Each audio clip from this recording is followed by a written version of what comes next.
Hey, good morning everybody. Welcome back to another episode of Gunpowder and Freedom.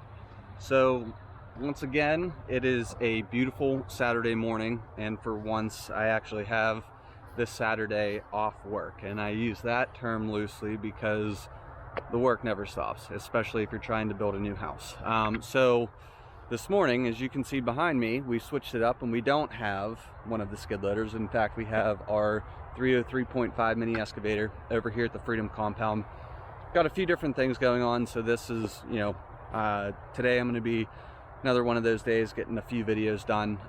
So for this particular one, if you remember when I was clearing the brush, I think I have two videos of that. If you missed one, here's the link for it. I have a couple big piles of brush back over here where Rachel and I are going to be building our house. I'm going to get one of those piles lit on fire first thing in the morning so it burns down, so I can add to it throughout the day. After I get that lit, I'm going to take the mini excavator up to the lead shed. Speaking of which, if you missed, it was either the last video or two videos ago, I said I would do a t-shirt contest. Somebody helped me pick out a name for the garage that we're building. I decided to go with the lead shed. So if that was your suggestion, check your comment on that video. I believe it was this video here, or here, whichever side that's going to be on. I replied to you. I haven't gotten an email yet, so shoot me an email with the information and I'll get you a Gunpowder and Freedom t-shirt. And while we're on that topic, Dallas, if you're watching this, we're never able to link up this summer, so shoot me a text with your address again, buddy, and I'll get you a hoodie and t-shirt in the mail for helping me with the whole computer issue. So thank you guys again for your continued support. Anyways, back to the topic on hand. We're going to be taking the mini excavator up to the lead shed pad, and I'm going to finish running that drain pipe. So we got to dig a ditch, connect the pipe, cover it up, and then I got a bunch of stone delivered a couple days ago. We're going to try to get into that. You'll see in one of the next few videos. I don't really have much time this morning to be messing around up there, but we'll get into that later. So yeah, let's get the machine off and get this going.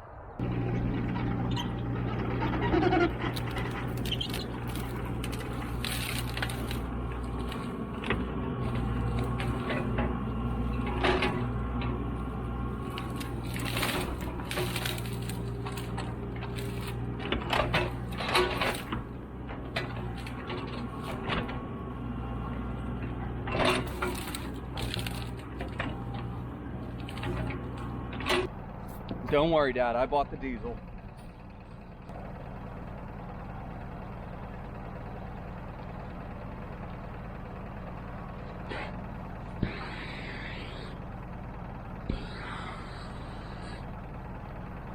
This is already being an expensive morning.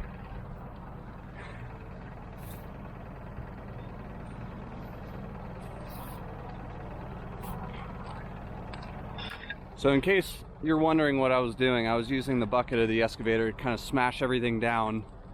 If there's too much like air, then once, especially with like piles of brush like this, once it starts burning and it burns up a lot of the smaller stuff, if it's not like condensed enough, it'll just die out real quick.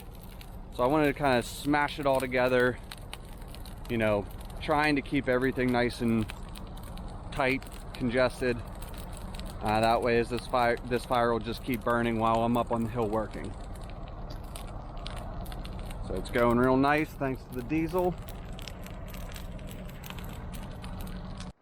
Okay, so we're up here at the lead shed pad. Man, does that look good. no cracks, everything's looking really good.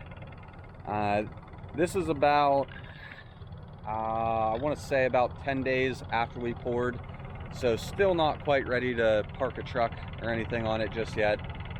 Typically we usually ask for about 30 days. That's when concrete is fully cured. Now the thicker concrete is, the longer it's going to take to cure.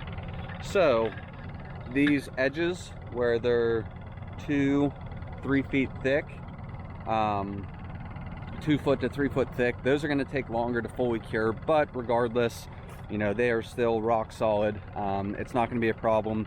I talked to the garage company. We're going to be a few weeks out still before the garage gets installed. So what I'm going to do is I'm going to get this stuff cleared out of here, flatten this dirt off, get our 303 back here, and finish digging this trench to get the drain pipe run and buried. That way, whenever I bring the skid loader up here one of these days to fill this dirt, or to backfill all this dirt in, you know, the pipe's buried, everything will be good, and we can keep pressing forward with this.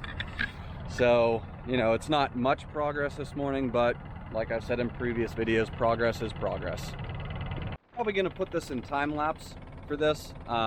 It's going to be short, but you know, I'll try to explain anything that I can think of with a voiceover. But while you're watching this time lapse, don't forget to hit that like and subscribe.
Okay, so I think it's just going to be this one last piece of pipe. I don't really need to go all that far because I'm not really ever going to be parking any vehicles or anything that's going to be soaking wet. Don't really anticipate on having any water over here. This is not going to be the main garage. You know, whenever I start my own company after my dad retires, you know, we'll be building a bigger garage with electric and water over here. So I don't need to like take this hundreds of feet away and all that. So I'm going to get this last piece of pipe glued together and then use some of my 2B gravel that I had dropped off. I'm just going to take a couple buckets, sprinkle it over this, so then that way it'll be nice and protected as I roll across it with the skid loader when I'm up here doing the dirt work, and then probably just pile a bunch of gravel up here. That way it'll stay nice and open. The water that's coming out of the pipe will have a place to go and leach. And yeah, that should be it.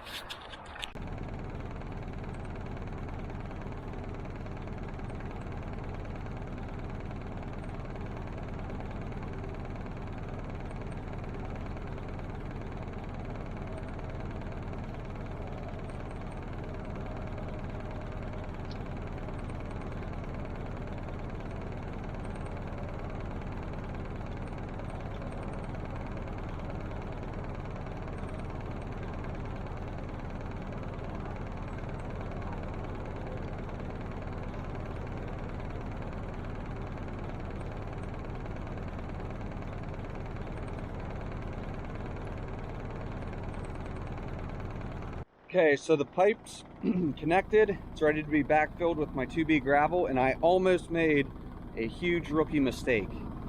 Whenever I was gluing this together, I forgot to make sure the lettering of the pipe was facing up. Now, if you missed the video where I was prepping this pad and running the drain, here's a link to it. You can check it out there. But anytime you're running any sort of underground plumbing, or really any plumbing, you should always run your pipe so you can see the words, whether you're putting it in the ground or in a wall. If you ever need access to it and you need to dig it up, now you don't have to dig underneath, you don't have to search. You know the lettering of the pipe is going to be right on top for you to see, so if you need to replace it, you know exactly what it is and there's no guessing. So let's get this backfilled.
Okay, that's it.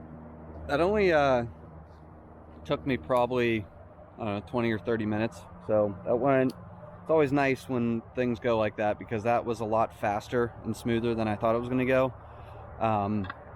We got the pipe encased in gravel. Here is where the pipe ends, and I have some excess gravel there to make sure that the water coming out of the pipe, the little bit that is going to come out of it, has a place to drain and leach out.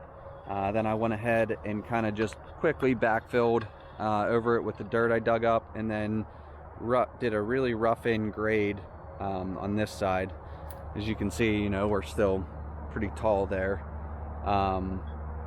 So the next step here is to get the skid loader up here, because grading and backfilling, all that stuff goes way faster and way smoother with a skid loader.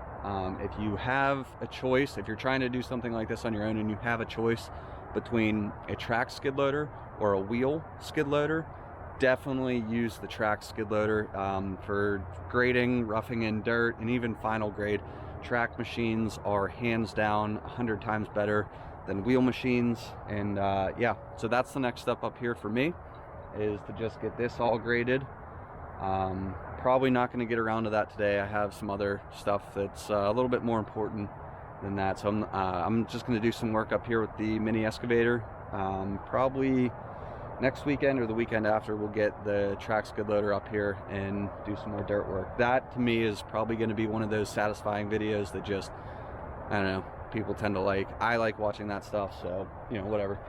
So all right guys, that's going to be it. Just you know, pushing forward with the lead shed pad, and just waiting for the garage to get installed. So want to thank you guys for tuning back into another episode of Gunpowder and Freedom.